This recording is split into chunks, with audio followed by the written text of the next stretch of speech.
All of us reach a point in time where we are depleted and need to somehow find a way to reignite the fire within. But how do we spark that flame? Welcome to Reignite Resilience, where we will venture into the heart of the human spirit. We'll discuss the art of reigniting our passion and strategies to stoke our enthusiasm. And now, here are your hosts, Natalie Davis and Pamela Cass.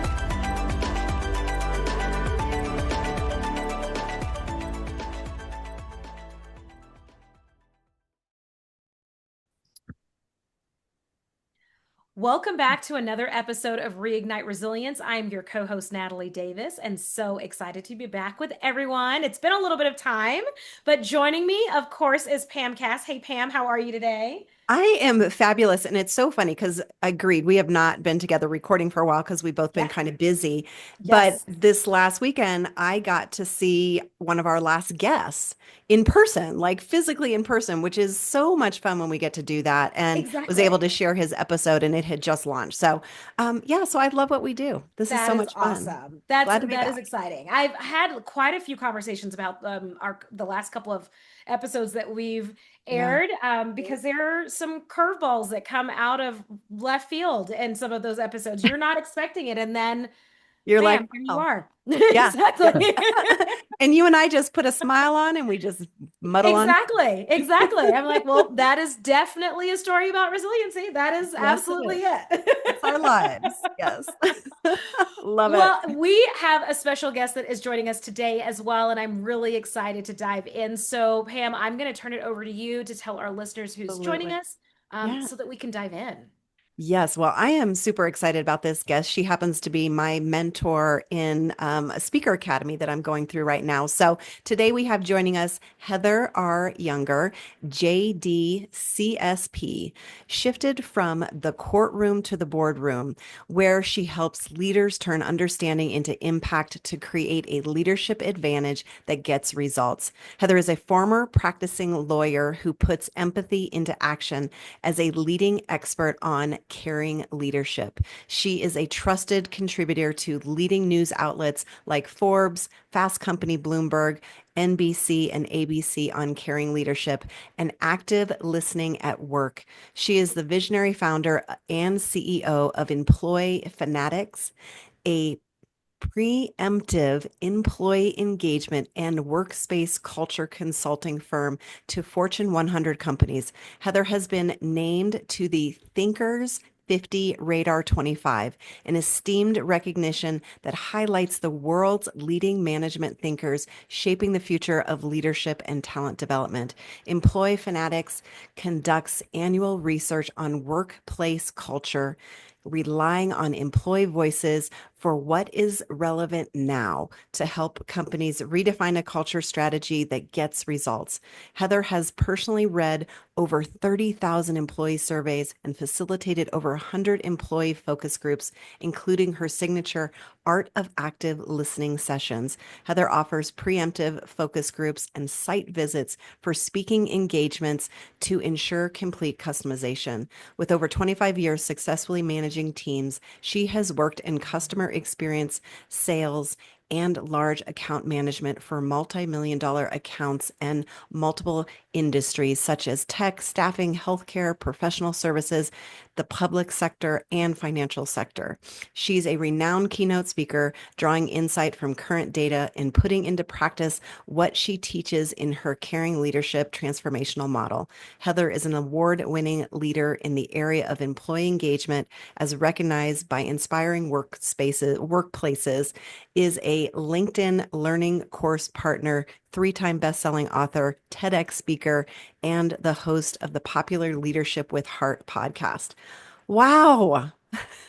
That's amazing. All right. Love that. And that's the short bio. That's the short bio. I was going to say. Well, I'm just going to say, I'm going to say this to you because I can just do it. I get horrified when people read that whole thing. And so like my stage intro is about 3 sentences. Yes. I know. I'm I just going to be did honest. that. But I was like, there's so much more. So There's so much there. I'm There's like, more. oh, when you do that, I get exhausted. So hopefully when you're hearing me now, you're not exhausted, you get energized. So yes, Exactly. totally Exactly. energized. So I hand it over to you. So kind of share your story and what got you to where you are today and all the amazing things you've done. it does start with the story, I think, much early on. There was drug addiction in my home. I'm the only child. I had parents that had issues with addiction. I also am a product of an interracial and interfaith family, and my mom is white and Jewish. My dad is Black and Christian. And so my mom's parents weren't all happy about that marriage, and often I was just kept on the outside. I was really hidden. I didn't have any pictures hanging on my grandparents' walls. My cousins were playing and in the public and doing things together, but I was kind of always like hidden in the background. And so it created in me, both of those scenarios created me a sense of, for sure, self-reliance, because I had to find a way to get through it somehow and make it through it in a sane way.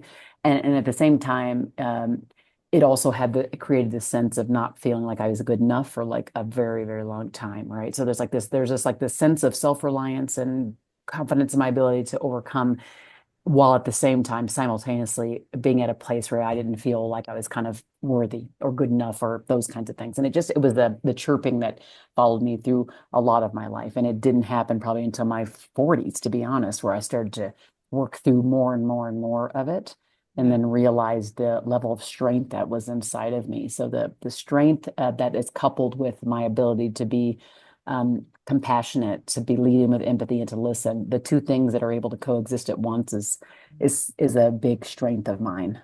So Incredible. That Okay. that's amazing, Heather. Yeah.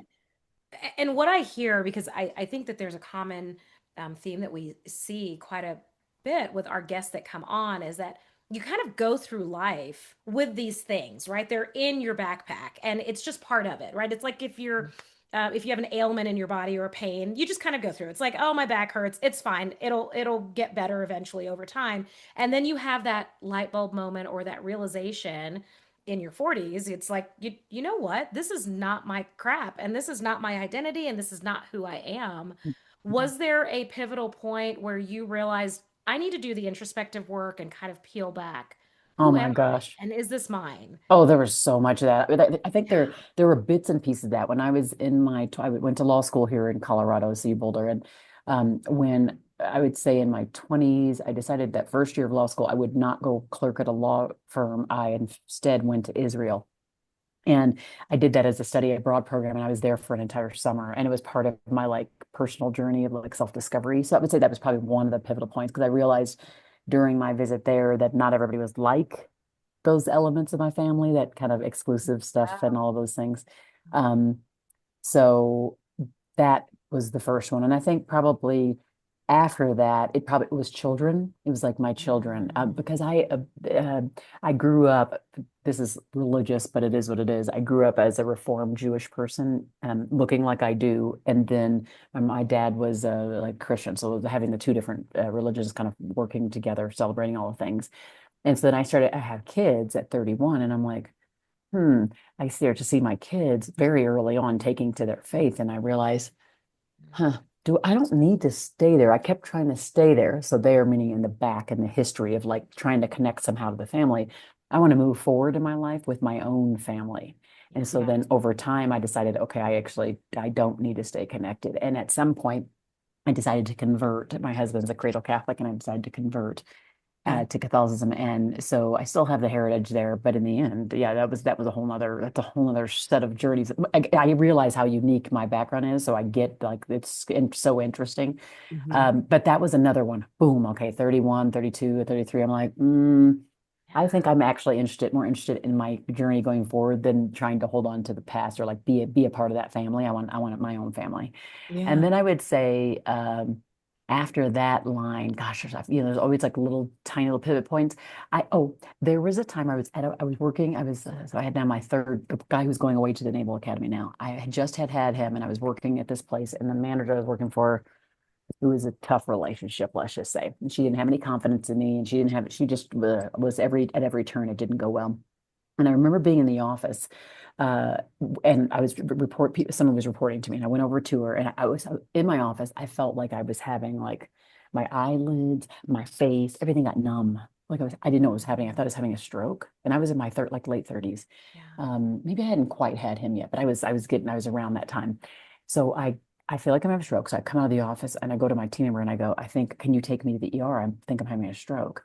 So Yeah. anyway, we go to the ER, was not having a stroke. I was having a major panic anxiety attack. Yeah. And it physiologically had shut me down. That was a big turning point for me because what it was again, I think it was kind of like a point where you go up, you reach a level where you're like, oh, do I want this for my life? Or like, oh, do I have to settle for this? Or oh, do I have to keep waiting for permission, waiting for approval, waiting for the seat at the table, waiting. And so that was a huge turning point for me when I think like for a second they gave me that day some Valium. And I'm always like very anti-drug because of the drug stuff I had as a kid. So I was always like, just give me only enough for right now. And I don't want any more pills. Just don't give me any more. Yeah. So then that's like, in the 30s and then get to the 40s. And I think it's just still like, oh, okay. I think now, like, I want to make sure I'm going to the gym more. I want to make sure I'm going to get massages more. I want to like all the things that I think these are resilience building strategies, like making sure that I'm filling myself up, not feeling as guilty. But I was traveling a lot for work.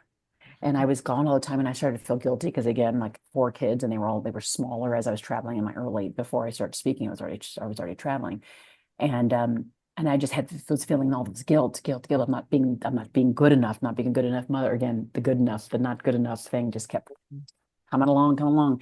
And then my son, the one who's going to the academy, is the one who said, "And why do you keep coming home as much as you do in between all the engagements or all this traveling? And you don't have to come home as much." I'm like, "Well, I feel like I need to be there." And it was like, boom. So it was like that sun knocked me ahead of like, why are you doing the things that are kind of breaking you down? Why don't you do the things that means like rest in between before you get to your next thing? And I was like, what? I can do that. So it's like I needed my own. At that time, I think he was 14, and Yeah. he kind of gave me permission to load into myself.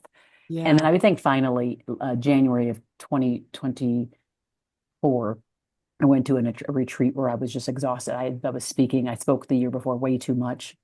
For me, it was a lot. I was in the plane a lot, and I was feeling just worn down and all the things that make you not resilient. Mhm. And I just went there to this retreat. Just I didn't even it was a speaker retreat, and people were going because they wanted to like visualize this very successful speaking business, and I already had that. Yeah. And I was like, I want to visualize A beach. a beach, like more Oh, calm, Yes. yes. more Yes. centeredness. Yes. And then I Yes. got it last year, but a lot of awakening took place in that retreat, and that's where that's where that book, my latest book, The Art of Self-Leadership, came from, because it starts off with me like hitting a wall and Yeah. realizing that I had put, as I call it, way too much clay over my Mhm. brilliance.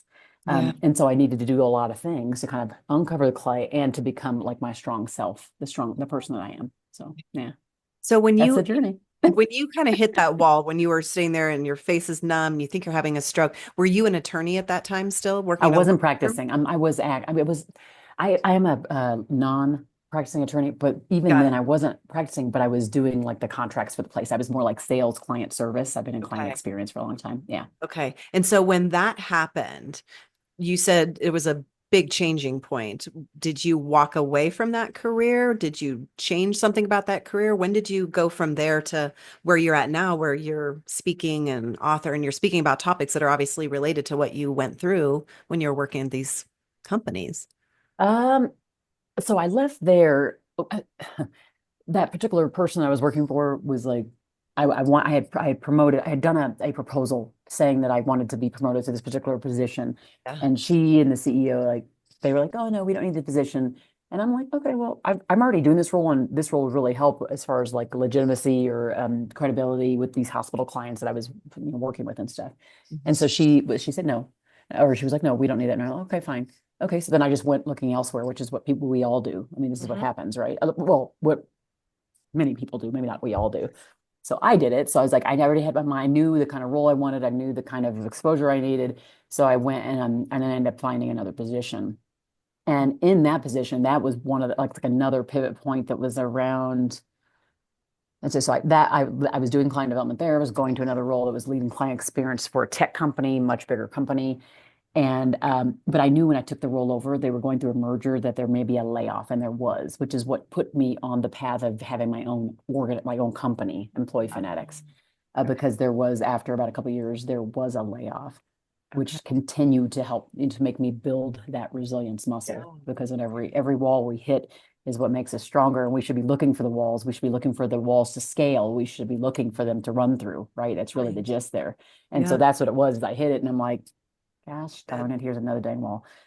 So I left one place that gave me a whole anxiety attack. I go there, but when I go there, what happened is I realized it right before the layoff. So before the layoff, before I knew it was happening, like really going to happen to me, I saw inside the culture that there was just like a lot of yuckiness going on. People were just feeling stressed. They could sit, they didn't know what was happening in the merger.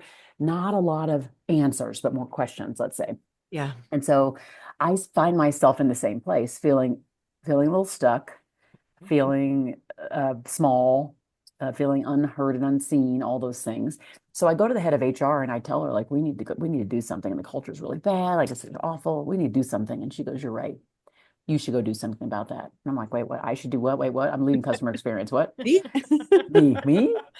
So I already got, at that point, I already acted kind of like this cultural ambassador person, like uplifting people in the culture, bringing people together.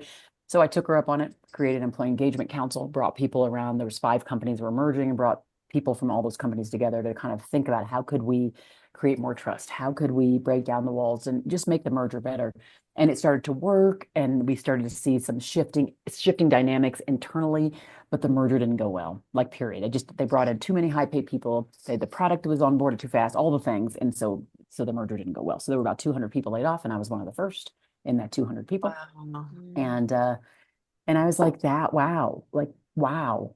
Yeah. It hurt a lot. Mhm. I had 4 kids, so breadwinner of a family of 6, and Yeah. have played that role predominantly the majority of my, time having children.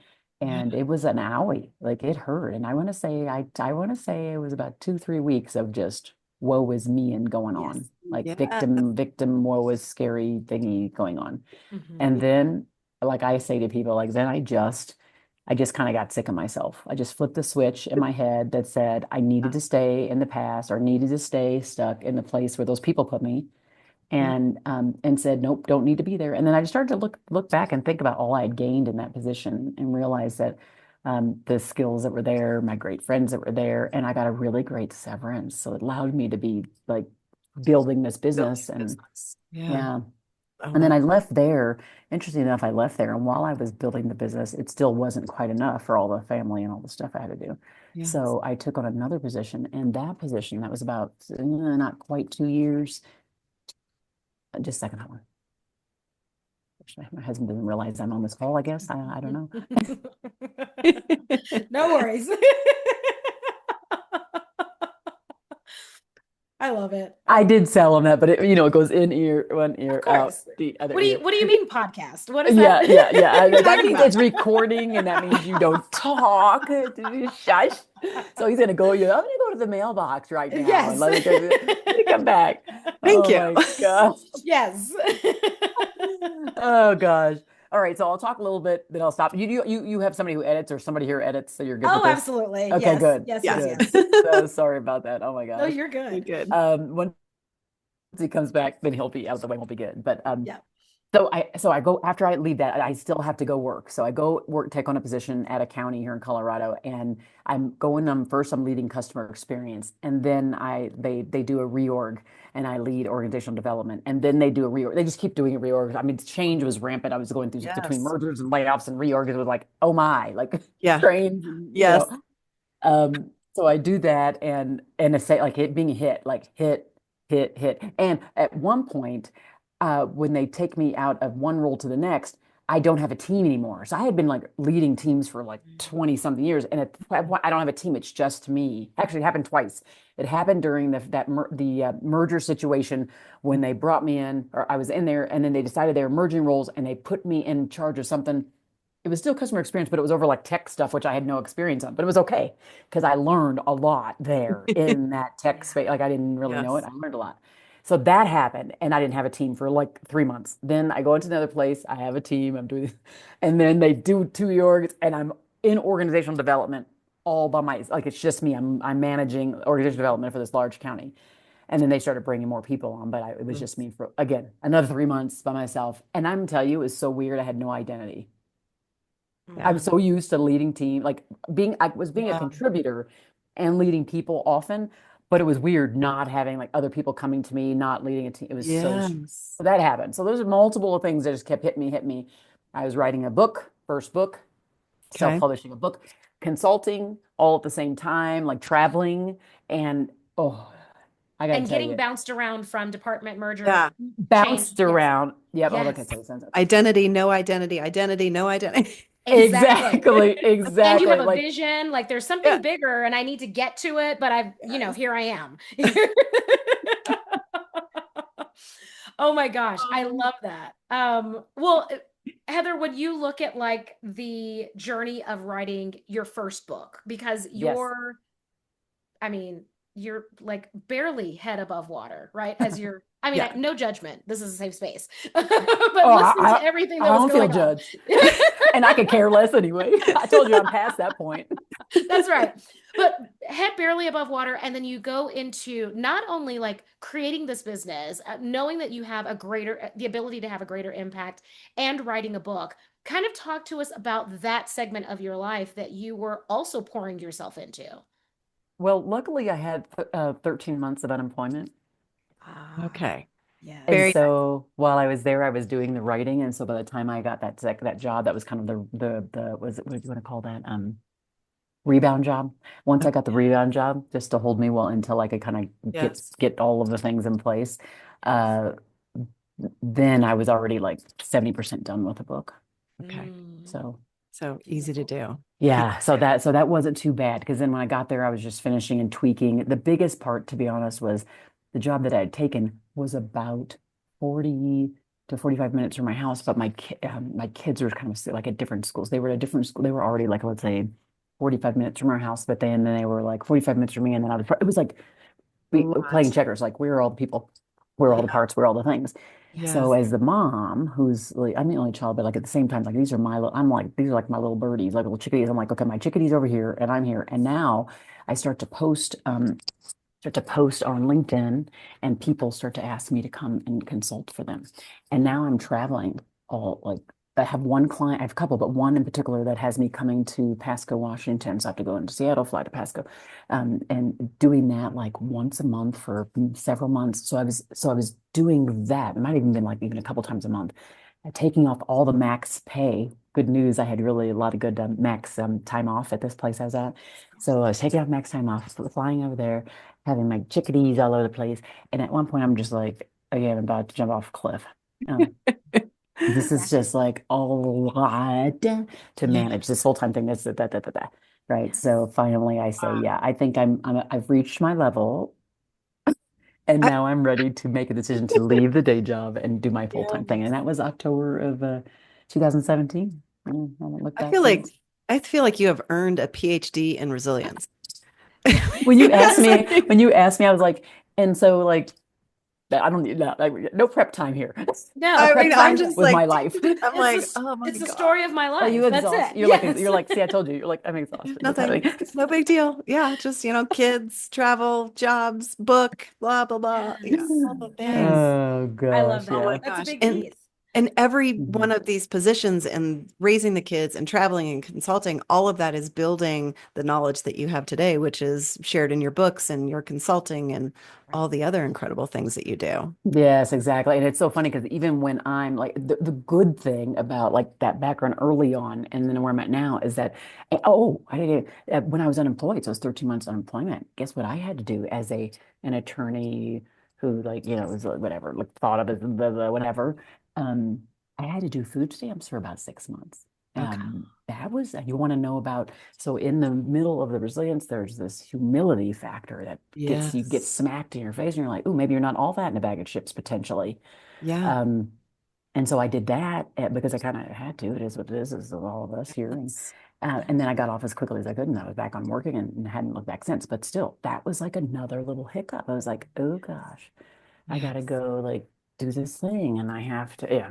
So it was a card, and I was like, oh, it's a card, so no one really knows. I mean, these are the things that are embedded. So when I'm going to, like, let's say I speak to the Department of Human Services, or I speak to a frontline people at a corporation, or I speak to I have so many facets of my background that I'm able to relate to my level of empathy and then like compassion. Those two combined is so high because of that journey that wasn't smooth. And most of us haven't had smooth journeys. Mine's a little rockier than most, maybe, but especially early on, I'd say, right? And so, but that allows me, it gives me like a different lens than most people. And then I think one of the things I discovered probably in the last few years was that most people might, there could be people who are like on the softer side, and they show their care, and but they don't like have a backbone, or like they're not as strong. Like people will say that, right? And what I discovered is I'm both. And that was a jewel in and of itself. It was like this undiscovered thing that I really hadn't really thought about it myself. And then I started to realize, then it was just like it used to be, I thought I was judged, or I thought that whole not good enough, or all those things. And I realized I was way better than good enough, in that process of discovery. Yeah. Absolutely. hmm Love it. Oh my gosh. I think that's tremendous. And here you are now, fast forward, working with companies and organizations and individuals, and you're diving into leadership and organizational culture or corporate culture. All the while, like I've seen it along the way as you've shared your story, all the while being this visionary leader yourself, right? Like seeing the opportunities, seeing the future, seeing the opportunities that are ahead for yourself and the companies that you're with. Yeah. And so as you're kind of going through these pieces of like the organizational culture piece, the leadership training, you just mentioned the empathy, coming hmm off of, kind of that humility, that test that you got to go hmm through. Yeah. And so when we I'm in the space when we look at like leadership training and development, and we talk about the importance of like the emotional intelligence and having empathy and the connection. But if we're really going to where the individuals are, like, are we truly stepping hmm into that space of empathy? Like, are Yeah. we truly doing that? Yes. Do we have a high level executive that may have come, that's coming off of a down spell that, maybe they were on food stamps, or they didn't have health insurance coverage, or they have bills that have piled up, or they're coming out of foreclosure? Like, can we enter into leadership from a place of empathy and understanding for individuals with where they are? And I think there's hmm huge opportunity Oh, for us there, yeah. because there's not a lot of No. emphasis placed on that. Oh yeah, and I've done. I mean, some of the things you mentioned, I've had all the financial calamities, and I've just Yeah. clawed my way back up to the top of having the top credit score and the top this and the top of all those things, right? But I've had Yes. all those. I've had it all. I've had it all. The journey, like we can all just kind of do little mile markers of all the things. I'm giving you the big rocks, and then you forget there's other big rocks there. Yes. But they do inform you, and I do think like so. One of my hallmarks of the work that I do as a speaker is besides the reading all the surveys, doing the focus groups that are kind of maybe corporate run, I will also, in advance of every talk, I do focus groups. I'll go on site if I can to, if it's a corporate type of environment, I'm able to go into hospital, to a service and parts place, to whatever it is. And I really try to get in, because for me, what I know to be true is the people that are there are like, especially if you don't come from the industry, and 9 times out of 10, I won't, Mhm. Yeah. they're like, how's this person know, right? And so immediately, in order to like say the elephants in the room, hey, I'm completely aware that I do not walk in your shoes every day, as Yeah. you don't mind. But what I'm doing by doing the focus group or going on site is I'm just trying to open the door to peek through a tiny, so when I come to talk to you, I can use your language, I can see some of the pain points, I can meet some of the people, and even kind of be able to relate. And it works like brilliance every time. Because what happens is those people come up to me, and they're very like grateful, and they shake their hand. I give them recognition. And I do all kinds of things to really bring them into the fold, but then to let them know that I'm really deep. I'm trying to understand. See, I'm trying to understand, which most are not. So Yes. that's why listening is kind of at the core of a lot of my work, because we just don't do it very well. And for me, No. it's just like it's the golden ticket Yeah. from many things. Well, and I love that you do that, because you think of somebody stepping into a leadership position. How many of them take the time to almost do focus groups Yeah, inside the organization to get totally. to know the people that are there? They're Yep. just stepping into a role and just kind of boop boop doing my job, Yep. and completely unaware, which Yep. impacts the culture and the trust and everything. Absolutely. Yeah, I'm definitely a person who does that. Like people say, well, what's your vision? I'm like, well, let's see.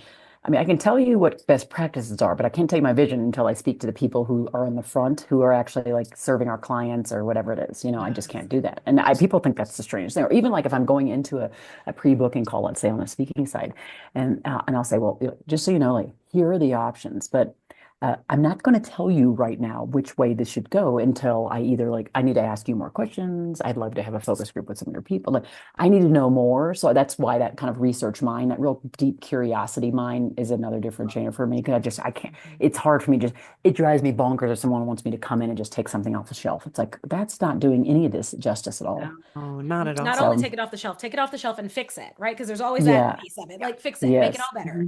Yeah, exactly. It's like, that's not, until I understand you, like I gotta understand. And this is, I think my message is very big out there in the world, which is like, until you seek to understand or get into someone's shoes. I didn't say you're seeking to agree. I'm saying you're seeking to understand. It's going in with curiosity. It's gaining clarity so that you can make better decisions.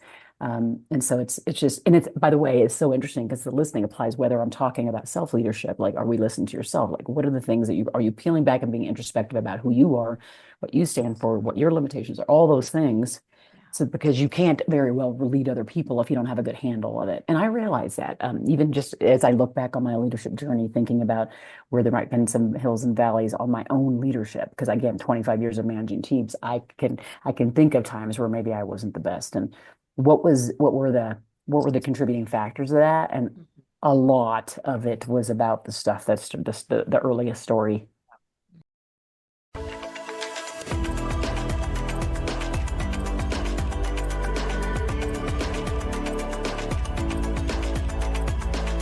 Thank you for joining us today on the Reignite Resilience podcast. We hope you had some aha moments and learned a few new real-life ideas to fuel the flames of passion. Please subscribe on your favorite streaming platform, like or download your favorite episodes, and of course, share with your friends and family.